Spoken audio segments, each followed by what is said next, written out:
Bonjour à tous, merci d'être venus ici à la mosquée de Gonesse. Donc moi je suis le secrétaire général, porte-parole de la mosquée, et se trouve à côté de moi monsieur Cheikh Hassan qui est l'imam de la mosquée.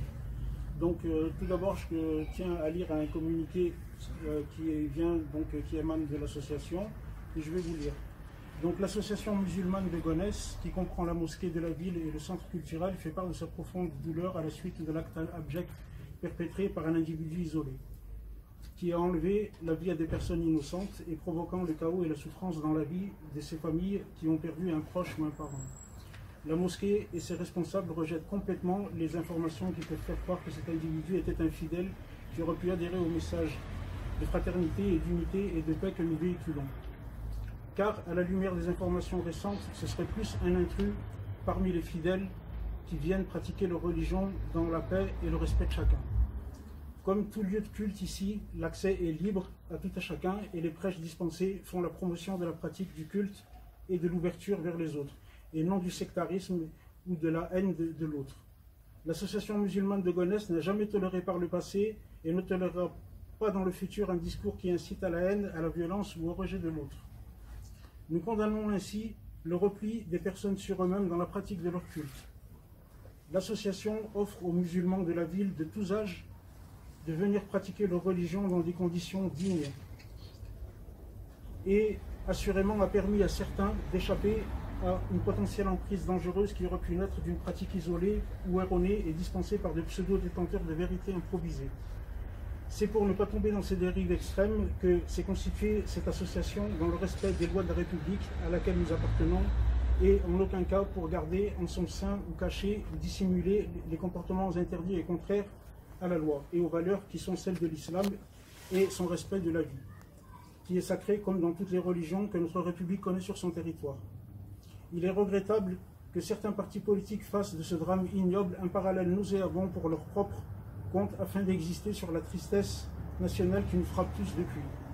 Il est regretté la mosquée de Gonesse et ses fidèles, respectueux de la République et des valeurs communes de notre pays, sommes aussi dans la douleur ressentie par toute la nation par la disparition d'hommes et de femmes de manière violente.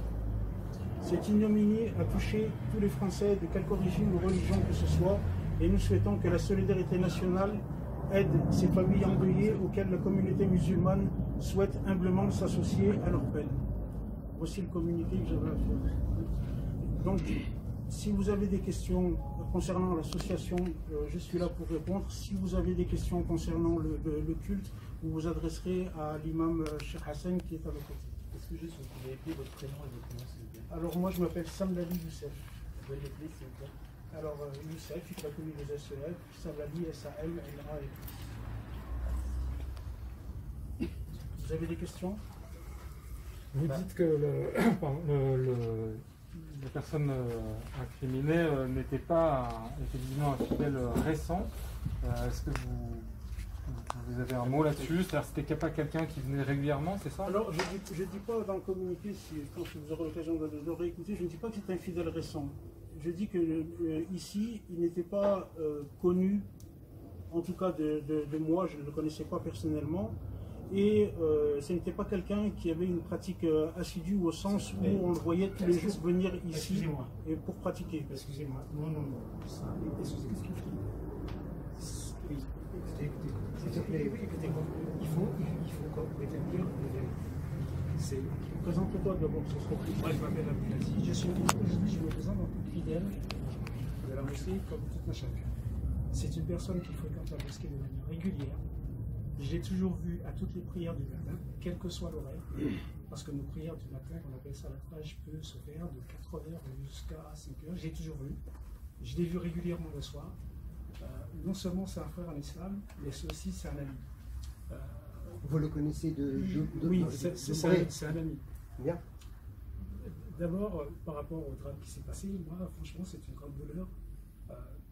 Je suis aussi affecté pour les parents qui sont endeuillés, parce que ce sont des hommes, ce sont aussi des femmes qui ont des enfants, parce que et toutes ces familles-là sont touchées. Donc c'est une grande tristesse.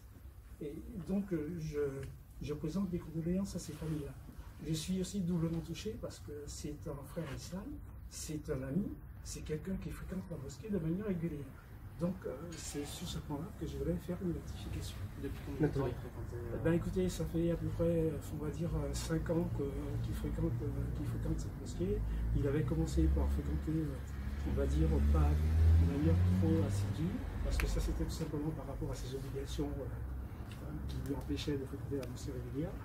Depuis que son amplitude horaire lui a permis d'être aux 2 prières, on va dire surtout la prière du matin et la prière du soir, donc on le voit tout ça. Et c'est une personne que lorsque je ne le vois pas à la mosquée, en cours de journée, on peut s'échanger des messages et se donner des nouvelles. Donc voilà. Autre chose, bon, j'ai entendu un petit peu tout et son contraire dans les médias, en fait, voilà, que vous véhiculez. Aujourd'hui, il faut aussi rétablir cette certaine vérité. Ce n'est pas une personne qui s'est convertie il y a 6 mois ni 2 ans. Ça fait plus, moi je l'ai connu, il est déjà converti à l'islam.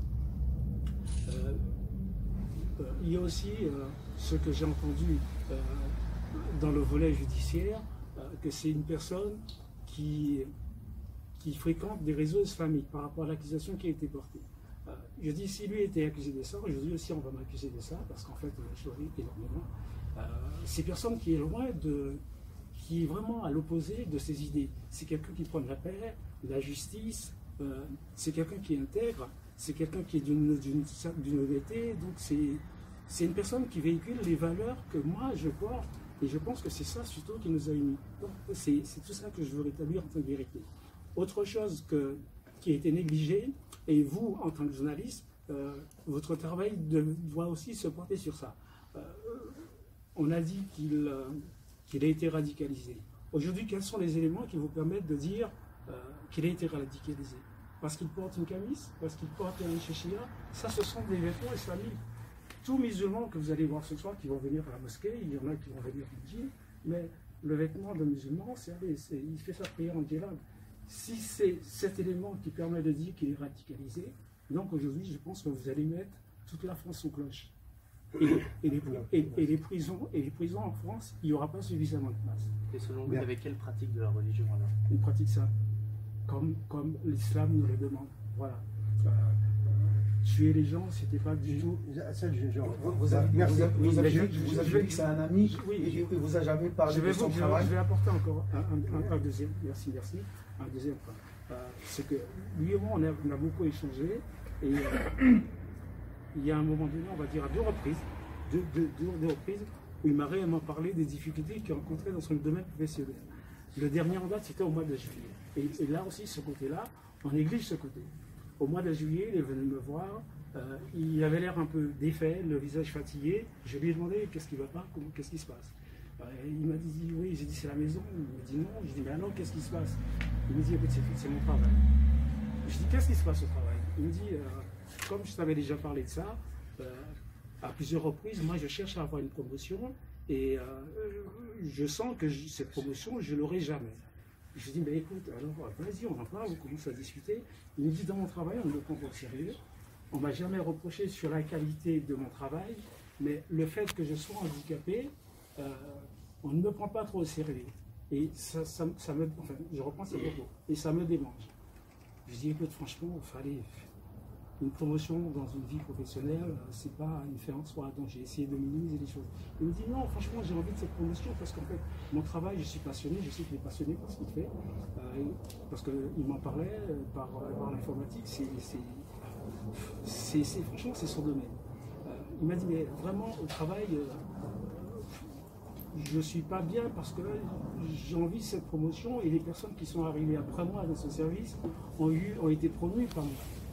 Et pour trouver des moyens d'apaisement, parce qu'en fait, j'étais un petit peu, pas déboussolé par ça, mais j'ai constaté qu'il était réellement affecté par ça.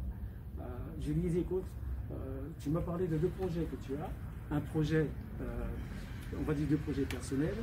Il avait l'intention de se faire construire une maison et il comptait aussi créer une société. Je lui ai dit, tu as un métier, soit tu prends 2 années de congé et tu fais une formation pour te spécialiser davantage, et à ce moment-là, tu auras suffisamment d'outils pour créer ton entreprise, ou alors tu te mets en congé de formation, tu te spécialises et tu retournes avec plus de bagage dans ton domaine. Et je lui dis, écoutez, après tout, avoir une promotion, c'est pas une fin en soi. parce que nous, je lui ai parlé, je lui ai dit, moi je vais tenir des propos musulmans. Et il faut dire la vérité, je lui ai dit, en tant que musulman, tu as de beaux enfants, tu as une femme qui t'aime, bon, allez, passe autre chose. Et là, il me semble qu'il était apaisé, ça l'avait apaisé. Et aujourd'hui, je me questionne par rapport à ça, donc je me dis, si c'était réellement ce problème-là qui le démangeait, et c'est ce qui l'a conduit à commettre cet acte, bien sûr que je condamne, non, vraiment, je condamne.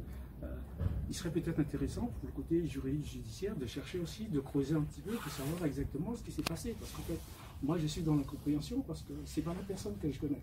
Tout ce qu'on a décrit sur lui, c'est pas du tout la personne que j'ai connue. Et juste, vous l'avez vu quand pour la dernière fois? Je l'ai vu la dernière fois, c'était mercredi soir, on s'est vu le mercredi matin, on s'est vu le mercredi soir. Et mercredi soir, donc ça veut dire c'était le 2, c'était quelqu'un qui était apaisé, comme les autres fois, il n'était pas contrarié, il n'a pas sauvé de problème particulier, et on s'est laissé, il était, je crois, 21h30, 22h. Et vous pouvez juste remarquer le prénom, votre nom aussi? Moi, je m'appelle Abdelaziz, ça suffit. Merci. Moi si vous permettez, je me présente. Je suis l'imam Hassan Elouari, l'imam qui prêche les vendredis.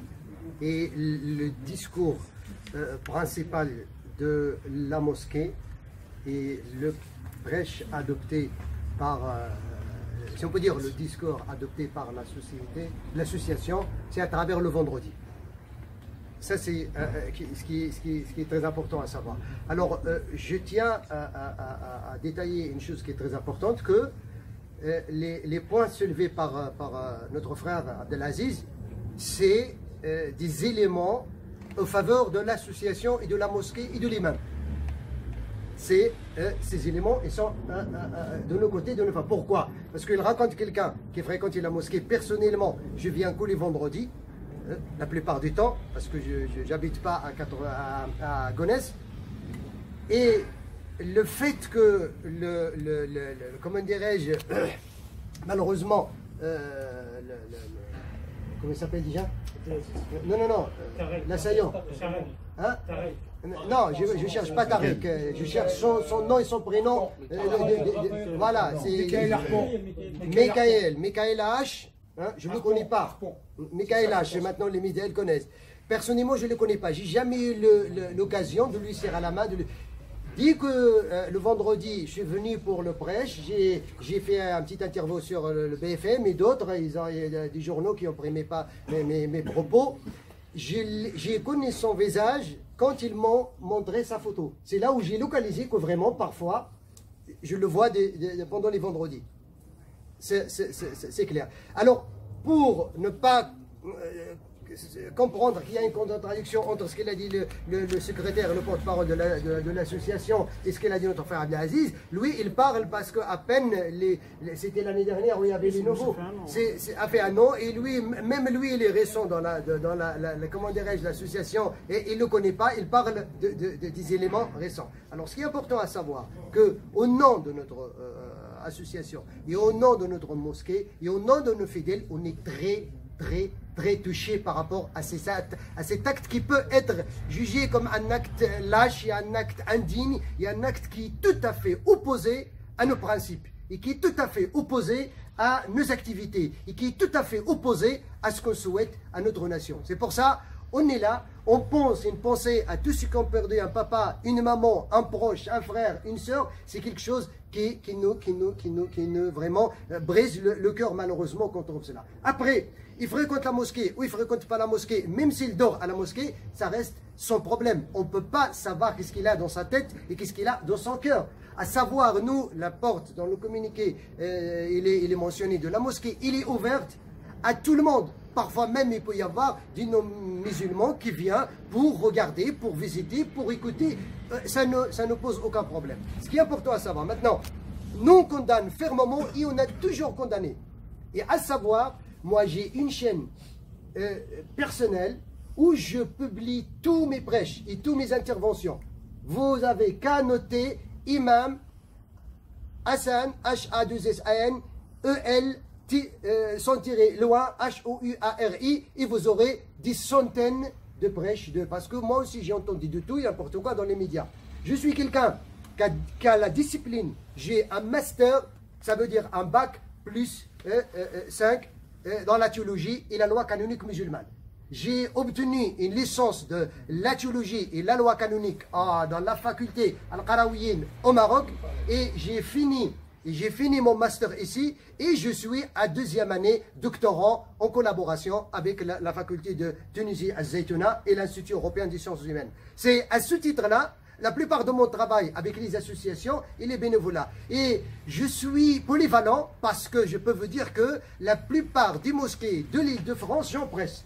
Je peux même vous dire jusqu'à Limoges, jusqu'à Nantes, jusqu'à Bordeaux, j'ai des interventions. Jusqu'en Suisse, jusqu'en Espagne, je suis sollicité pour des interventions. Je suis un petit peu à l'abri de l'immédiat, mais aujourd'hui, c'est moi qui ai incité à l'association, il faut qu'on parle.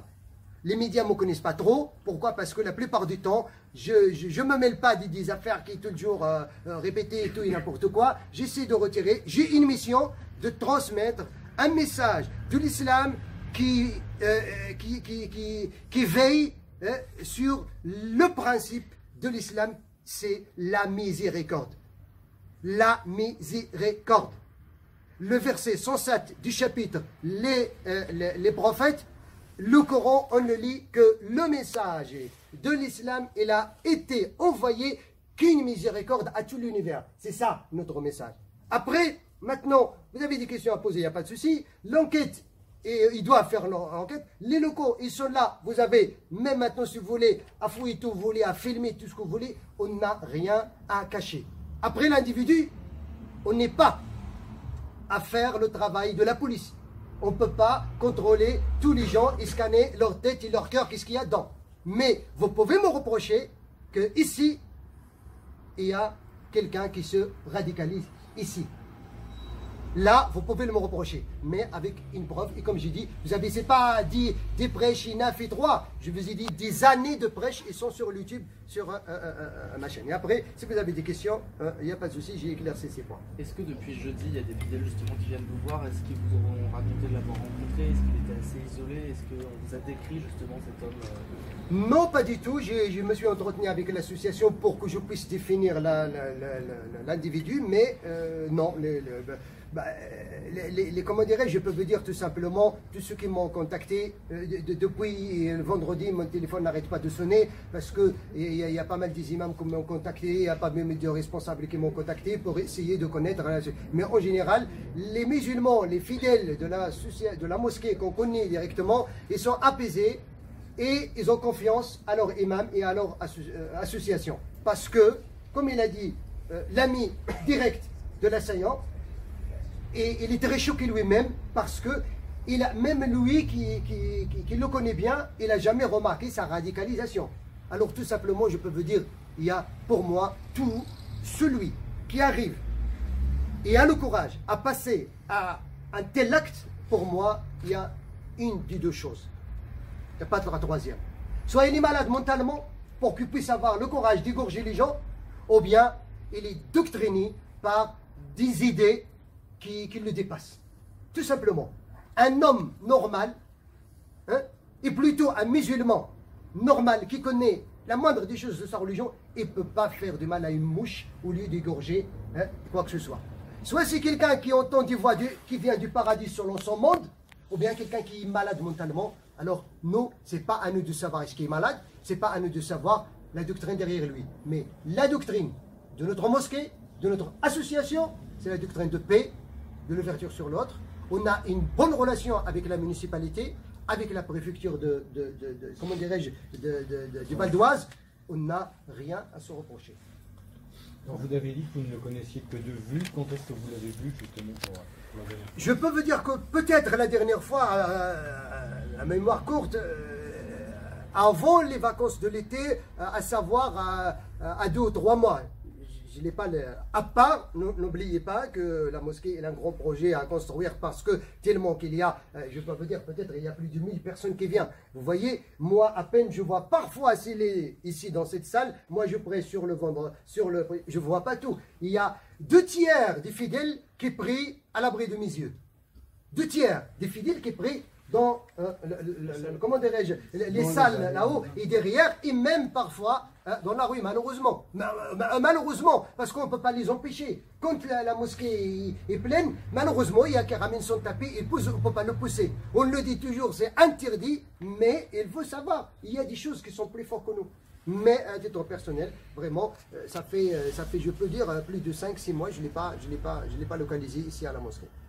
Est-ce que vous savez si sa femme ou sa famille vient ici également dans cette mosquée? Non, pas du tout. Je ne connais pas. Je ne connais pas déjà, j'ai jamais eu l'occasion de rencontrer sa famille et sa famille, je ne connais rien de ses proches. La première fois, je connais que quelqu'un le côtoie de cette façon que notre frère Abdelaziz il a raconté. C'est la première fois.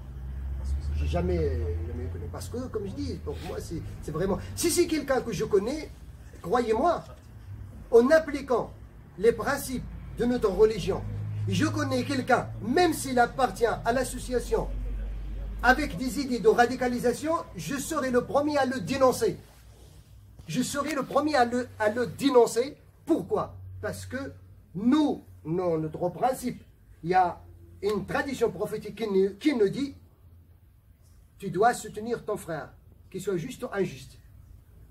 Et quand les compagnons ils ont dit comment je peux le soutenir s'il est injuste, s'il subit une agression ou bien quelque chose d'injustice, mais comment peux-je le soutenir s'il est agressif? Et le prophète il a dit tu l'interdis, tu tiens sa main. Si je connais quelqu'un parmi les fidèles qui a des idées de radicalisation, je viens vers lui, je le conseille. S'il s'arrête, s'il a toujours des idées à faire du mal à qui que ce soit, c'est moi qui vais aller à la préfecture de police et je vous donne un tel et tel et tel, voilà ses idées, faites attention, méfiez-vous de lui. C'est mon principe quant aux religions. Et je le dis sur le prêche, et les fidèles le connaissent, et le Coran leur donne, précise. On ne peut pas laisser quelqu'un qui va faire du mal à qui que ce soit et on reste les bras croisés. Ça, même dans la loi, vous le connaissez, le fait de ne pas rapporter le soutien. Voilà, ça je le dénonce. Alors au lieu de le connaître et connaître sa famille, connaître ses idées, et maintenant comme je dis, à part, je ne peux pas y aller plus loin. Alors si vous avez plus de questions, j'espère que oui. C'est quelle pratique ici justement de la religion ici? Et nous on pratique l'islam. Savez-vous, je ne veux pas faire tout un prêche. Salafite, wahhabite, ikhwani, tout cela pour moi ça n'a aucun sens. On a un seul islam, on a un seul Coran. Ça veut dire le problème où il est où? C'est la vision de voir les choses. C'est le niveau de savoir. Quand on n'a pas de savoir, quand je veux dire moi, mon parcours de la théologie et la loi canonique, je parle des deux, ils sont différents. La théologie et la loi canonique, depuis le primaire.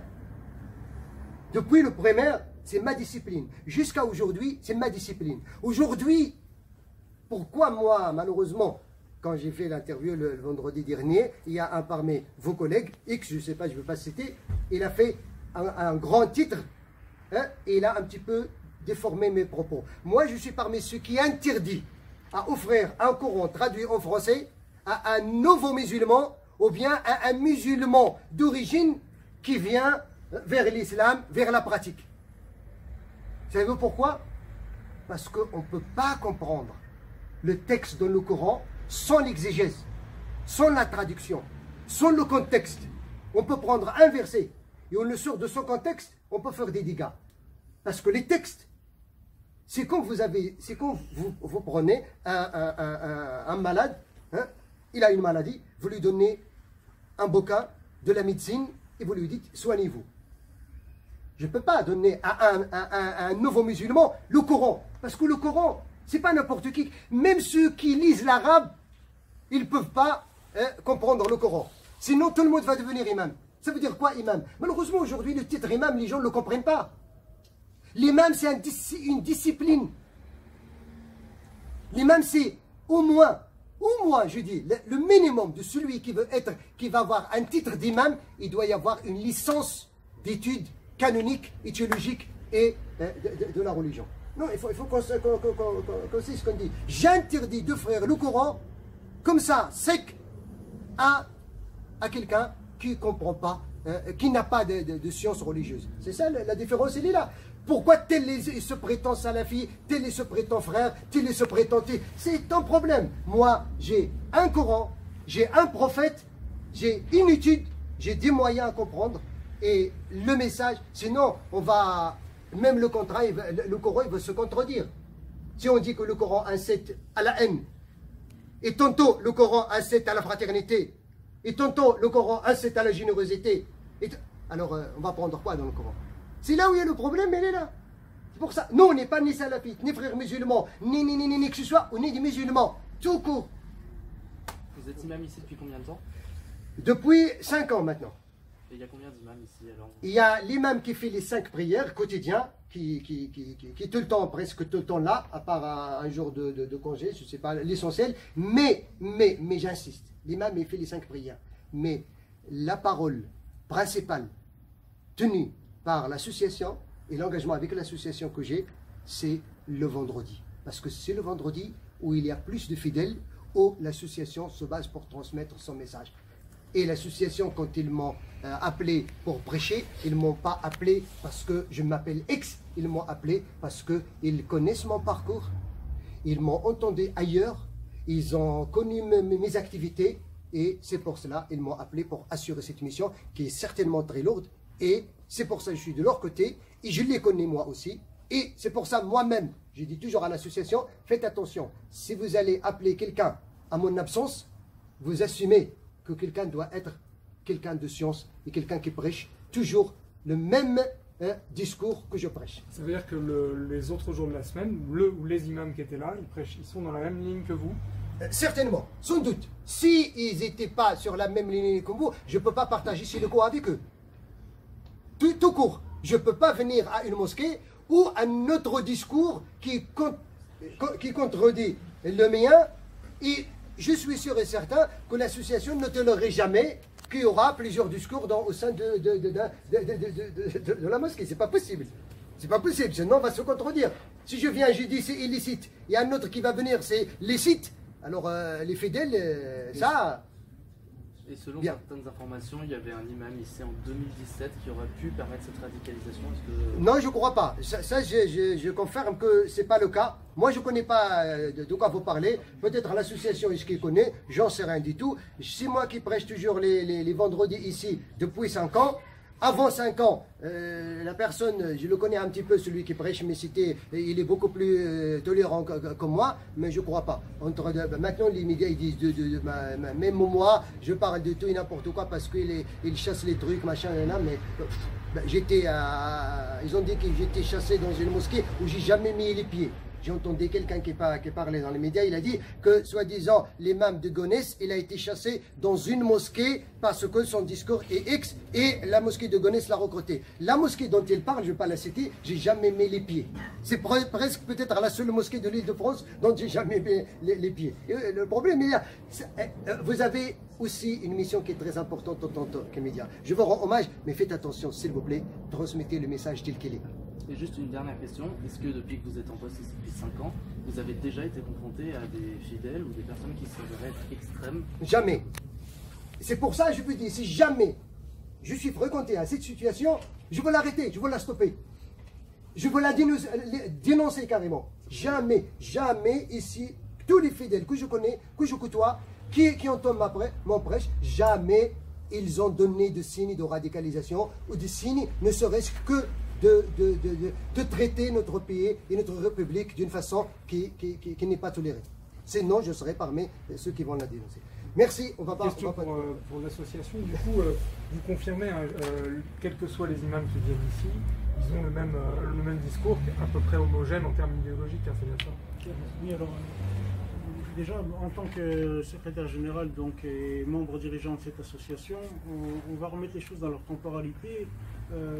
Nous sommes, moi, les dirigeants actuels, nous sommes là depuis octobre de l'année dernière. Comme vous le savez, c'est une association, donc tous les 3 ans, il y a un vote et un renouvellement du conseil d'administration qui lui-même va mettre en place des membres dirigeants. C'est pour ça que tout à l'heure, quand vous m'avez posé la question de savoir si cette personne-là avait une pratique assidue ici, pour moi personnellement, voilà, je ne l'ai jamais rencontré. Donc son ami qui le connaît s'est permis de prendre la parole pour dire le contraire. Effectivement, nous avant octobre de l'année dernière, moi voilà, cette personne-là, je ne la connais pas personnellement. Après, en ce qui concerne la question que vous m'avez posée, vous pouvez me le...